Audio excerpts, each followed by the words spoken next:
Hello दोस्तों, आपका मेरी यूट्यूब चैनल साइंस क्लास में स्वागत है। तो आज हम पढ़ेंगे चैप्टर 2 जो कि है एसिड बेसिस और सॉल्ट्स के ऊपर। तो ये जो चैप्टर है ये आपने प्रीवियस क्लास में भी पढ़ा ही होगा, सॉल्ट के बारे में, एसिड के बारे में या बेस के बारे में। तो ये आपको अगर याद हो तो ये आपको स्टडी करने के लिए रिएक्शंस जो होते हैं एसिड और बेसिस के द्वारा होते हैं, तो उसमें आपको ये चैप्टर आसान पड़ेगा। जैसे कि आपने लिटमस सॉल्यूशन के बारे में पढ़ा ही होगा। जैसे पर्पल डाई होता है वो एक लाइकेन प्लांट जो होता है उनसे बिलोंग करता है, तो ये आपने लिटमस टेस्ट भी करा ही होगा। तो यहाँ से पढ़ते हैं हम 2.1 से, understanding the chemical properties of acid and bases. तो एसिड और बेसिस जो होते हैं वो लेबोरेटरी में भी यूज़ किए जाते हैं, जिसके आपका सैम्पल है यहाँ पे 2.1 दिया गया है टेबल, जो कि ये एक्टिविटी 2.1 के आधार पे है। तो आप ये थोड़ा रीड करो और ये आप अपने यहाँ टेबल 2.1 में भरो। तो इंडिकेटर्स जो होते हैं वो हमें बता सकते हैं कि एक सब्सटेंस जो होता है वो एसिडिक या बेसिस भी हो सकता है, क्योंकि वो अपने कलर को है चेंज करते हैं। तो जिसका ऑर्डर चेंज होता है एसिड और बेसिक मीडिया में, तो उसे हम कहते हैं ओल्फैक्टरी इंडिकेटर्स। तो यहाँ पे हम 2.2 भी दिया गया है, तो जिसमें है आपका एग्जाम्पल वनीला, ओनियन और क्लोव, जो कि ओल्फैक्टरी इंडिकेटर्स में बिलोंग करते हैं। तो यहाँ पे आपका फिगर भी दिखाया गया है, how do acid basis react with metals. तो ये मेटल के द्वारा कैसे रिएक्ट करते हैं। तो जैसे कि है फिगर 2.1 में, reaction of zinc granules with dilute sulphuric acid and testing hydrogen gas by burning. तो बर्निंग के द्वारा ये पॉप साउंड जो है वो बाहर आता है, जैसे हमें सुनाई देता है। यहाँ पे आपका पॉप किया हुआ साउंड है। तो ये सोप सॉल्यूशन है जिसमें ये एक्टिविटी किया है। तो जो मेटल होते हैं एबोव रिएक्शन में वो डिस्प्ले करते हैं हाइड्रोजन एटम्स को from acid of hydrogen gas, और वो एक कंपाउंड फॉर्म करता है जिसे हम कहते हैं सॉल्ट। तो ये रिएक्शन जो होता है आप यहाँ पे देख सकते हो, एसिड प्लस मेटल जो कि आपका देगा सॉल्ट प्लस हाइड्रोजन गैस।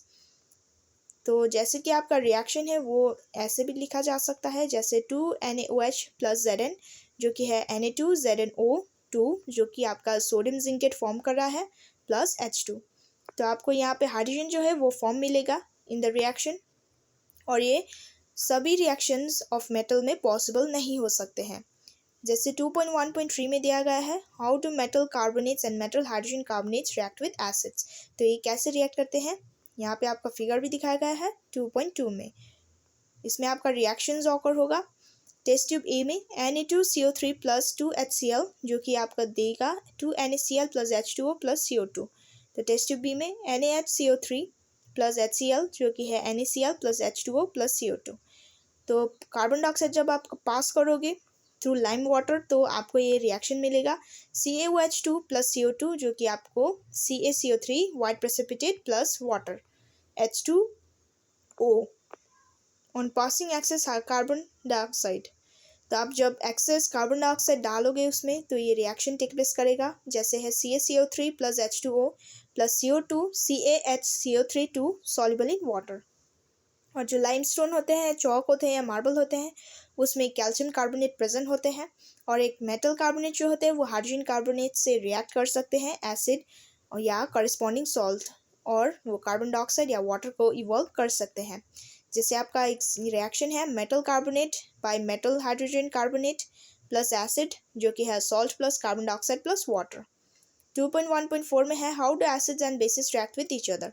तो ये कैसे रिएक्ट करते हैं। तो एबोव एक्टिविटी में आपको यहाँ पे बोला है जो आपने ऑब्जर्व किया था इफेक्ट को। तो यहाँ पे आपका रिएक्शन है NaOH प्लस HCl जो कि है NaCl प्लस H2O। तो इस रिएक्शन को हम जो एसिड या बेस के द्वारा रिएक्शन होते हैं और उसमें बेस जो है वो सॉल्ट को गिव अप कर देता है, वो हमें दे देता है। तो वाटर जो होता है उसमें वाटर भी इवॉल्व करता है, तो उसे हम कहते हैं प्रोसेस को न्यूट्रलाइजेशन रिएक्शन। तो न्यूट्रलाइजेशन रिएक्शन जो होते हैं वो ऐसे भी लिखा जा सकता है, जैसे बेस प्लस एसिड जो कि हमें देगा सॉल्ट प्लस वाटर। 2.1.5 में है reaction of metallic oxides with acids.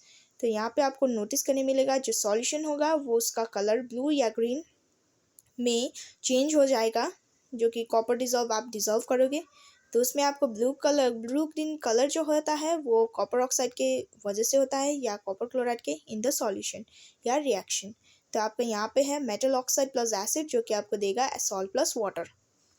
तो यहाँ पे आपका है reaction of non metallic oxide with base. तो नॉन मेटलिक ऑक्साइड को आप बेस से रिएक्ट करोगे तो आपको क्या क्या मिलेंगे, जैसे कैल्शियम हाइड्रोक्साइड जो कि एक बेस है, तो वो कार्बन डाइऑक्साइड से रिएक्ट करेगा तो उससे सॉल्ट और वाटर जो है वो प्रोड्यूस करेंगे। वो सिमिलर होते हैं रिएक्शन में, जो कि है एक बेस या एसिड। तो हम ये कंक्लूड कर सकते हैं कि नॉन मेटेलिक ऑक्साइड जो होते हैं वो एसिडिक इन नेचर हो सकते हैं। 2.2 में है what do all acids and all basis have in common. तो ये इसमें कॉमन क्या होते हैं, तो आपने 2.1 में सेक्शन में पढ़ा ही है, जैसे सिमिलर केमिकल प्रॉपर्टीज होते हैं। तो इसमें आपको एक एक्टिविटी भी दिया गया है, जैसे यहाँ पे है acid solution in water conducts electricity. तो जो बल्ब होता है ये रिएक्शन में, जो बल्ब जो होता है वो ग्लो करता है क्योंकि एसिड के द्वारा। तो जब आप अल्कोहल सॉल्यूशंस डालते हो इसमें और जो इलेक्ट्रिक करंट पास हो रहा होता है उसे एसिडिक सॉल्यूशन बाय आयंस भी कह सकते हैं। और जो ग्लोइंग ऑफ बल्ब होता है उसमें इंडिकेट हम कर सकते हैं कि फ्लो ऑफ इलेक्ट्रिक करंट हो रहा होता है उस सॉल्यूशन में। तो एसिड जो कंटेन करते हैं उसमें हाइड्रोजन आयंस हो सकते हैं, कैटायन या एनायंस हो सकते हैं, जैसे Cl- इन HCl, और दूसरे आपका CH3COOH भी हो सकते हैं। तो इसमें कैटायन प्रेजेंट होते हैं वो H+ में होते हैं, तो इसमें हाइड्रोजन आयन जो है वो प्रोड्यूस कर सकते हैं और ये एसिडिक प्रॉपर्टीज जो है उनमें रेस्पॉन्सिबल कर सकते हैं एक रिएक्शन को ऑकर करने के लिए। जैसे है यहाँ पे what happens to an acid और a base in a water solution. तो ये वाटर सॉल्यूशन में क्या होते हैं, तो इसमें रिएक्शन होते हैं या नहीं। तो ये एक्सपेरिमेंट में आपको बोला है कि जो हाइड्रोजन आयंस होते हैं वो HCl में प्रोड्यूस कर सकते हैं in the presence of water में, और जो सेपरेशन होता है H+ का आयन जो कि है HCl मॉलिक्यूल्स में, वो ऑकर नहीं कर रहा होता in the absence of water में, जैसे कि है HCl plus water H3O plus Cl-। तो हाइड्रोजन आयंस जो होते हैं वो एग्जिस्ट एक अकेले नहीं कर सकते, तो इसमें जो होता है वो एग्जिस्ट कर सकते हैं लेकिन वाटर मॉलिक्यूल्स के कंबाइन होने पर। तो इसमें आपका हाइड्रोजन आयन जो है वो हाइड्रोनियम आयन देगा आपको H3O+, जैसे H++ H2O जो कि है H3O+, जिसमें आपका H3O+ और H+ जो है वो आयन है वाटर में, जिसमें आपको बेस डिसॉल्व करने से आपको मिलेगा NaOH जो कि है वाटर, Na+, जिसमें आपका मिलेगा वो जिसमें आपको Na+ और OH- मिलेंगे, जिसमें है आपका यहाँ पे एग्जाम्पल KOH इज H2O जो कि आपको देगा K+ + OH-। तो यहाँ पे है जो बेसिस जो होते हैं वो हाइड्रोजन को हाइड्रोक्साइड में कन्वर्ट करते हैं आयंस इन वाटर में, तो उसे हम एल्कलीज भी कह सकते हैं। और यहाँ पे आपका थोड़ा यहाँ पे इक्वेशन दिया गया है, जैसे एसिड प्लस बेस जो कि आपको देगा सॉल्ट प्लस वाटर, जो कि है H+ + OH- को आप जब रिएक्ट करोगे तो आपको मिलेंगे H2O जो कि है वाटर। और जो प्रोसेस होता है डिसॉल्विंग एन एसिड और बेस को इन वाटर में, तो वो एक्सोथर्मिक होता है, और इसमें आपको थोड़ा सावधान रहने की ज़रूरत भी है क्योंकि कंसनट्रेटेड नाइट्रिक एसिड और सल्फ्यूरिक एसिड को मिक्स करने से जो आपका रिएक्शन होगा वो आपको स्प्लैश भी कर सकता है या आपको बर्न भी कर सकता है, तो इसलिए आपको ये सावधानी बरतनी होगी। तो यहाँ पे आपको बोला है मिक्सिंग ऑफ एन एसिड और base with water results in decrease in the concentration of ions. तो आप जब वाटर को एसिड और बेस में मिक्स करोगे तो आपको रिजल्ट जो आएगा वो इसमें कंसंट्रेशन ऑफ आयंस जो होते हैं उनमें डिक्रीज मिलेंगे, तो उसे हम कहते हैं डाइल्यूशन, जिसमें एसिड और बेस जो होता है वो डाइल्यूट हो सकते हैं। तो आपका यहाँ पे है हाउ स्ट्रॉन्ग आर एसिड और बेस सॉल्यूशन, तो ये कितने स्ट्रॉन्ग होते हैं। तो आपको पता होगा कि एसिड और बेस जो होते हैं वो इंडिकेटर्स वो डिस्टिंग्विश हम एसिड और बेस में करते हैं, और इसमें जो होता है हमने पढ़ा ही है प्रीवियस सेक्शन में, जैसे डिक्रीज इन कंसंट्रेशन होता है H+ और OH- आयंस में इन सॉल्यूशंस। तो यूनिवर्सल इंडिकेटर जो होता है वो डिफरेंट कलर्स को different concentration of hydrogen ions in a solution को दिखाता है। और स्केल भी होता है, उसमें हम कहते हैं pH स्केल, जो कि 0 है वेरी एसिडिक टू 14 है वेरी अल्कलाइन। pH जो होता है वो सिंपली नंबर में इंडिकेट कर सकते हैं कि वो एसिडिक है या बेसिक है इन नेचर में। तो हायर कंसंट्रेशन जो होता है हाइड्रोनियम आयन का उसका लोअर pH लेवल होता है, जैसे एक pH का लेवल होता है 7 तो उसे हम कहते हैं न्यूट्रल सॉल्यूशन, वो एसिडिक है या बेसिस, वो दोनों ही के बीच में होते हैं। जैसे आपको यहाँ पे वेरिएशन ऑफ pH दिखाया गया है, एसिडिक नेचर इंक्रीजिंग जो यहाँ इंक्रीज कर रहा है, और इसमें आपका बेस बेसिक नेचर जो है वो इंक्रीजिंग इधर 14 में कर रहा है, तो नीचे उसमें डिक्रीज़ होगा। तो यहाँ पे आपका है फिगर। तो टेबल 2.2 में आपका solutions, colour of pH, paper, approximate pH value दिया गया है, या आप प्रैक्टिकल में कर सकते हो। तो यहाँ पे आपका दिखाया गया है जैसे गैस्ट्रिक जूस है वो उसका पीएच जो होता है वो 1 में दिखाया गया है, जिसमें आपका है यहाँ पे 2 में लेमन जूस जो कि है 2.2 में। प्योर वाटर ब्लड जो होता है उसमें 7.4 होता है। मिल्क ऑफ मैग्नीशिया जो होता है वो 10 होता है। सोडियम हाइड्रोक्साइड का अबाउट 14 होता है, जैसे वेरी अल्कलाइन है। और जो स्ट्रेंथ होता है वो एसिड और बेसिस का वो नंबर ऑफ H+ आयंस या OH- आयंस पर प्रोड्यूस कितने किए हैं उनमें डिपेंड होता है। जैसे आप हाइड्रोक्लोरिक एसिड को ले लोगे तो आप एसिडिक एसिड को उसी कंसनट्रेशन में डाल दोगे तो इसमें आपको जो प्रोड्यूस मिलेगा हाइड्रोजन आयंस का, उसमें H+ आयन जो होते हैं वो स्ट्रॉन्ग एसिड कहा जाता है, क्योंकि H+ आयन जो होते हैं उनमें एसिड जो है वो लेस H+ आयंस को प्रोड्यूस कर देता है, तो इसे हम कहते हैं weak acid. Importance of pH in everyday life, तो ये कितने इंपॉर्टेंट होते हैं हमारे लाइफ में। तो बॉडी जो होता है हमारे वो पीएच रेंज जो है 7.0 to 7.8 में काम करता है। लिविंग ऑर्गेनिज्म जो होते हैं वो सर्वाइव करते हैं पीएच रेंज में। जैसे पीएच ऑफ रेन वाटर का होता है 5.6, तो इसे हम कहते हैं एसिड रेन। और इसमें जो सर्वाइवल ऑफ एक्वाटिक लाइफ है वो रिवर में डिफ़िकल्ट हो जाते हैं। तो इसमें आपका है what is the pH of the soil in A backyard, तो आपके सॉइल में जो होता है वो पीएच जो है कितना होता है। तो आप एक कलेक्ट करो सॉइल के डिफरेंट प्लेसेस में, आप सॉइल को कलेक्ट करो और उसके पीएच को देखो तो आपको पता चलेगा उसका पीएच कितना है। PH in our digestive system, तो डाइजेस्टिव सिस्टम में भी कितना होता है, तो ये हम कह सकते हैं कि स्टोमक जो होता है वो हाइड्रोक्लोरिक एसिड को प्रोड्यूस कर देता है और उसमें जो है डाइजेशन ऑफ फूड में हेल्प करता है और वो हमारे स्टोमक को हार्म नहीं करते हैं। और ड्यूरिंग इंडाइजेशन में जो होता है स्टोमक जो है वो प्रोड्यूस करता है एसिड को, और इसीलिए हमें पेन और इरिटेशन भी हो सकते हैं कभी कभी। और ये पेन को हम क्या करते हैं, हम कहते हैं पीपल जो है वो एंटासिड्स लेते हैं इस पेन को कम करने के लिए, और जो रेमेडी होते हैं वो सजेस्टेड भी किया जाता है। और इसमें एंटासिड्स जो होता है वो न्यूट्रलाइज कर देता है। और जैसे कि है magnesium hydroxide, milk of magnesia जो कि एक माइल्ड बेस है, और ये हमारे लिए डाइजेस्टिव सिस्टम अगर हमारा इंडाइजेशन हो गया तो हम ये ले सकते हैं। PH change as a cause of tooth decay, तो टूथ डिके कब होता है, जब हमारे पीएच का लेवल जो होता है वो 5.5 से कम हो जाता है। तो इसमें हम टूथ इनेमल जो कहते हैं वो calcium hydroxyapatite crystalline form of calcium phosphate के द्वारा बने होते हैं, वो हार्डेस्ट सब्सटेंस होते हैं हमारी बॉडी पर।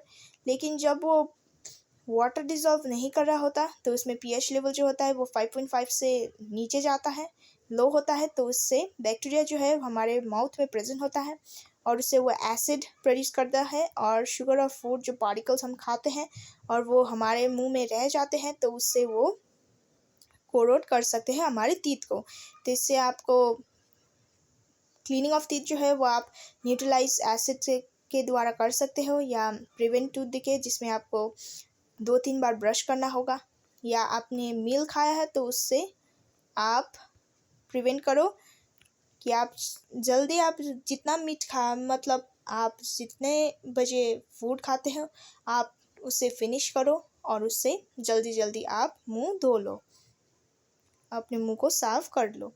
सेल्फ डिफेंस बाय एनिमल, जो एनिमल जो होते हैं वो प्लांट्स जो केमिकल वेलफेयर से जुड़े होते हैं वो भी सेल्फ डिफेंस में कर सकते हैं। जैसे बी स्टिंग जो होते हैं वो बी क्या करते हैं, अगर हमने उससे चलाया तो वो हमें पेन भी कर सकते हैं, उनके पीछे जो होते हैं वो स्टिंग जैसा है और वो हमें स्टंग कर सकते हैं, वो हमें काट सकते हैं। तो हम इसे बेकिंग सोडा जो है वो हम हमारे लिए रिलीफ करने के लिए, वो बर्निंग पेन को हम कम करने के लिए वो हम यूज़ करते हैं।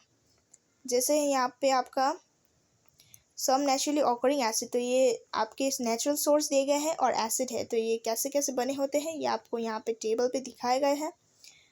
मोर अबाउट सॉल्ट्स, तो हम सॉल्ट्स के बारे में और ज़्यादा पढ़ेंगे, इसके प्रिपरेशंस के बारे में। जैसे है आपका फैमिली ऑफ सॉल्ट्स, तो ये कहाँ से आते हैं, पीएच ऑफ सॉल्ट्स। सॉल्ट जो होते हैं वो एक स्ट्रॉन्ग एसिड है जो कि स्ट्रॉन्ग बेस में भी काम करता है और वो न्यूट्रल होता है, जिसका पीएच वैल्यू होता है 7।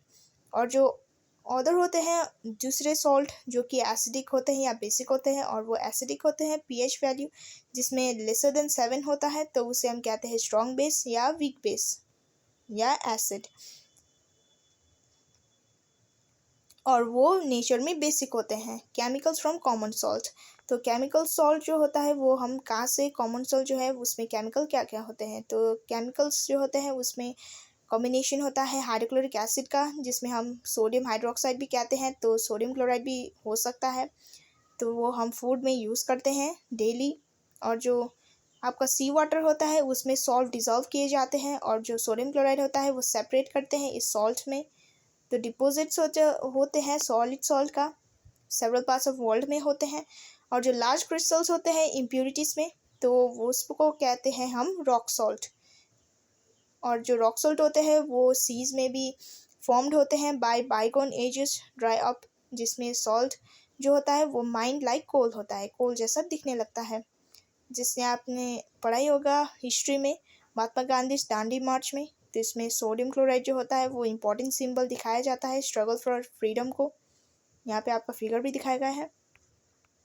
कॉमन सॉल्ट जो है वो एक रॉ मटेरियल है फॉर केमिकल्स, जिसमें होता है इम्पॉर्टेंट रॉ मटेरियल्स जैसे कि हम डेली यूज़ करते हैं, जिसमें होता है sodium hydroxide, baking soda, washing soda, bleaching powder और मच मोर, यानी और भी ज़्यादा हम यूज़ कर सकते हैं। तो इसमें आपका सोडियम हाइड्रोक्साइड है, जो इलेक्ट्रिसिटी आप पास करोगे एक एक्वस सॉल्यूशन में जिसमें सोडियम क्लोराइड प्रेजेंट होता है कॉल्ड ब्राइन, तो ये डिकम्पोज हो जाता है सोडियम हाइड्रोक्साइड में। तो इस प्रोसेस को हम कहते हैं क्लोर एल्कली प्रोसेस, क्योंकि प्रोडक्ट्स जो होते हैं वो क्लोर फॉर क्लोरीन, और एल्कली जो है वो सोडियम हाइड्रोक्साइड के ऊपर प्रेजेंट करता है या डिपेंड करता है। जैसे 2NaCl + 2H2O जो कि आपको देगा 2NaOH + Cl2 + H2। इसमें क्लोरीन गैस जो है वो गिवन ऑफ हो रहा है एट एनोड, और हाइड्रोजन गैस है वो कैथोड पर लिबरेट होता है। सोडियम हाइड्रोक्साइड जो होता है वो सॉल्यूशन कैथोड के यहाँ पे बराबर फॉर्म किए जाते हैं, और जो थ्री प्रोडक्ट्स होते हैं वो प्रोड्यूस किए जाते हैं, और ये यूज़फुल भी हो सकते हैं। जैसे आपके यहाँ पे एक्टिविटी भी दिया गया है important products from the chlor alkali process. तो यहाँ पे है ब्लीचिंग पाउडर, तो ब्लीचिंग पाउडर के आपने पढ़ा ही होगा कि उसमें भी सोडियम क्लोराइड भी प्रेजेंट होते हैं। ब्लीचिंग क्लोराइड जो है वो मैन्युफैक्चर ऑफ ब्लीचिंग पाउडर में यूज़ किए जाते हैं, जिसमें क्लोरीन गैस प्रेजेंट होता है। ब्लीचिंग पाउडर जो है वो क्लोरीन के द्वारा, जैसे स्लेट लाइम होते हैं CaOH2 उसके द्वारा होते हैं। ब्लीचिंग पाउडर में CaOCl2 प्रेजेंट होता है, और जो एक्चुअल रिएक्शन होता है वो ऐसे होता है CaOH2 + Cl2 जो कि आपको देगा CaOCl2 जो कि आपका ब्लीचिंग पाउडर है प्लस वाटर। ब्लीचिंग पाउडर जो है हम कॉटन में भी यूज़ कर सकते हैं, टेक्सटाइल इंडस्ट्री में भी यूज़ करते हैं, फॉर वुड पल्प जो है उनमें पेपर फैक्ट्रीज में भी यूज़ किए जाते हैं, हम कपड़े धोने के लिए भी यूज़ करते हैं, और ये ड्रिंकिंग वाटर जो है उनमें जर्म्स फ्री करने के लिए भी यूज़ किए जाते हैं। और जो बेकिंग सोडा है उसमें हम किचन में यूज़ करते हैं, जैसे पकौड़ास में यूज़ करते हैं हम उसे डाल के, तो ये समटाइम्स जो फास्टर कुकिंग के लिए भी हम यूज़ करते हैं। और इसमें जो केमिकल होता है उसका नाम है सोडियम हाइड्रोजन कार्बोनेट NaHCO3, जो कि आपको प्रोड्यूस करने से मिलेगा सोडियम क्लोराइड, जैसे कि आपका है NaCl + वाटर + CO2 + NH3 जो कि आपका है ammonium chloride NH4Cl + NaHCO3 sodium hydrogen carbonate. तो इसमें आपका pH भी चेक करने को बोला है, तो आप इसमें आपको एसिडिक या बेसिक या न्यूट्रल होते हैं। तो यहाँ पे है आपका रिएक्शन 2NaHCO3 जो कि हीट करने से आपको मिलेगा Na2CO3 + वाटर + कार्बन डाइऑक्साइड। तो सोडियम हाइड्रोजन कार्बोनेट होते हैं, उनमें वेरियस यूसेस भी हो सकते हैं हमारे हाउस होल्ड काम के लिए, जैसे हम घर में कितने हम अगर उसमें वेडिंग हो तो हम उसमें पकौड़ास जो है क्रिस्पी होने के लिए बहुत सारे बेकिंग सोडा को यूज़ करते हैं। तो इसमें हम कह सकते हैं कि हम हमारे घर में बहुत सारे ऐसे काम के लिए हम बेकिंग सोडा को यूज़ करते हैं। जैसे आपका है बेकिंग सोडा यूजेस, जिसमें आपका मिक्सचर ऑफ बेकिंग सोडा जो है वो सोडियम हाइड्रोजन कार्बोनेट है, और वो माइल्ड एडिबल एसिड है जैसे टार्टरिक एसिड, और वो मिक्सड या हीट करने से आपको मिलेगा NaHCO3 + H + ACO2 + H2O + sodium salt of acid. तो ये कार्बन डाइऑक्साइड जो है वो प्रोड्यूस करता है रिएक्शन में, जिसमें ब्रेड या केक को राइस करने में या उन्हें सॉफ्ट बनाने में भी यूज़ कर सकते हैं, और ये सोडा एसिड फायर जो है एक्सटिंग्विशर्स में भी यूज़ कर सकते हैं। और जो एल्कलाइन होते हैं वो न्यूट्रलाइज कर सकते हैं हम एसिड, जो कि हमारे स्टोमक में अगर हमें इंडाइजेशन हो गए तो हम ये एंटासिड्स के रूप में भी यूज़ कर सकते हैं। जैसे है वॉशिंग सोडा। वॉशिंग सोडा में आपका सोडियम क्लोराइड ऑब्टेन होता है, जैसे Na2CO3 10H2O जो कि है वॉशिंग सोडा। इसमें आपका क्रिस्टलाइजेशन किए गए तो आपको सोडियम कार्बोनेट मिलेंगे, जैसे है NH2CO3 + 10H2O, Na2CO3 + 10H2O जो कि आपका सोडियम कार्बोनेट है। तो इसमें आपको सोडियम कार्बोनेट और सोडियम हाइड्रोजन कार्बोनेट है वो यूज़फुल भी हो सकते हैं केमिकल्स या इंडस्ट्री में यूज़ करने के लिए। और यूजेस ऑफ वॉशिंग सोडा में आपको जो वॉशिंग सोडा है वो आप परमानेंट हार्डनेस जो होता है वाटर को रिमूव करने के लिए यूज़ कर सकते हो। सोडियम कार्बोनेट होता है वो क्लिनजिंग एजेंट में भी यूज़ कर सकते हैं। इसमें manufacture of sodium compounds such as borax में भी यूज़ कर सकते हैं। Are the crystals of salt really dry, तो ये ड्राई होते हैं या नहीं। कॉपर सल्फेट जो होता है वो क्रिस्टल्स वो ड्राई होते हैं क्योंकि इसमें वाटर ऑफ क्रिस्टलाइजेशन प्रेजेंट होता है, और जब हम ये क्रिस्टल को हीट करेंगे तो ये वाटर रिमूव हो जाएगा और जो सॉल्ट है वो वाइट कलर में टर्न हो जाएंगे। जैसे आपका रिमूविंग वाटर ऑफ क्रिस्टलाइजेशन, यहाँ पे आपका एक्टिविटी दिया गया है, फिगर भी है। और ये आप जब मॉइस्ट करोगे इसको तो क्रिस्टल जो होता है वो वाटर में आपको फिर दिखाई देगा, और जो क्रिस्टल्स है वो उसमें कलर आपका ब्लू दिखाई देंगे। तो वाटर ऑफ क्रिस्टलाइजेशन जो होता है वो एक फिक्स नंबर होता है ऑफ वाटर मॉलिक्यूल्स का, जो कि फार्मूला में होता है। जैसे 5 water molecules present in 1 formula of copper sulphate, जैसे केमिकल फार्मूला है CuSO4 5H2O। तो ये हीट करने से आपको मिलेंगे Na2CO3 10H2O जो कि वेट होता है, ड्राई नहीं होता है। प्लास्टर ऑफ पेरिस, तो प्लास्टर ऑफ पेरिस में हीटिंग ऑफ गिप्सम है। तो गिप्सम में जो होता है वो एक ऐसा प्रोसेस है जिसमें केमिकल फार्मूला होता है CaSO4 2H2O। तो जब आप ये वाटर मॉलिक्यूल्स को जब गिप्सम जो है 373 केल्विन में लूज करोगे तो इसमें आपका कैल्शियम सल्फेट हेमीहाइड्रेट मिलेगा CaSO4 हाफ H2O, और इस प्रोसेस को हम कहते हैं प्लास्टर ऑफ। और प्लास्टर ऑफ पेरिस जो होता है वो सपोर्टिंग जो है फ्रैक्चर्ड बोन्स के लिए भी राइट पोजीशन में लाने के लिए यूज़ कर सकते हैं। वो एक मिक्सचर जो होता है वाइट पाउडर जो मिक्स करते हैं वाटर में, तो ये चेंजेस टू गिप्सम होते हैं। जैसे CaSO4 half H2O + half H2O is CaSO4 2H2O जो कि है गिप्सम। तो इसमें आपको प्लास्टर ऑफ पेरिस जो है वो मेकिंग ऑफ टॉयस में भी यूज़ कर सकते हैं। मेटेरियल जो होता है वो डिकलराइजेशन या सरफेसेस स्मूथ बनाने के लिए भी यूज़ कर सकते हैं। तो इसमें आपको एक्सरसाइज दिए गए हैं, ये आपका चैप्टर फिनिश हो जाता है। तो ये एक्सरसाइज जो है मैं अपनी नेक्स्ट वीडियो पे डिस्कस करूँगी। तब तक के लिए देखते रहे मेरे चैनल को। लाइक नहीं किया है तो कीजिए, सब्सक्राइब नहीं किया है तो कीजिए, ताकि आपको मेरे वीडियोस के अपडेट मिलते रहें। और मिलते हैं मेरे नेक्स्ट वीडियो पे।